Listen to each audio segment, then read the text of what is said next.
Je suis ton serviteur, rends-moi l'intelligence, et je connaîtrai tes témoignages. Psaume 119, 125. Nous parlons souvent du témoignage de Dieu, mais que représente-t-il pour Dieu, et quel but vise-t-il?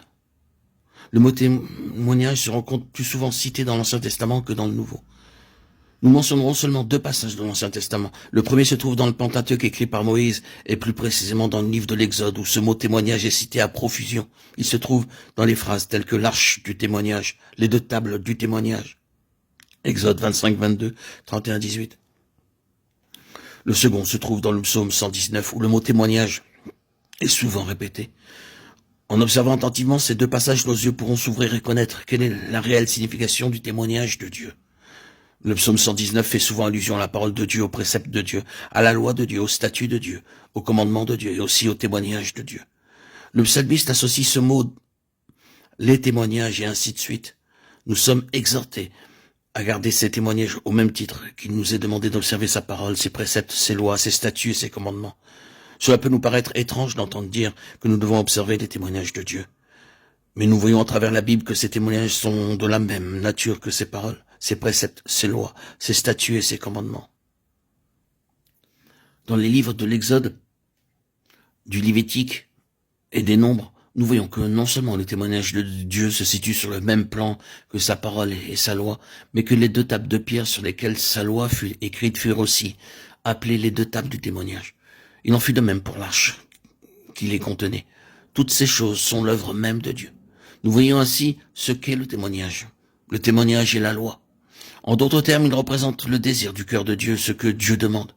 Nous pouvons aussi l'appeler le modèle de Dieu. En définitive, les 2 tables du témoignage mentionnées dans l'Exode représentent pour nous le véritable standard divin.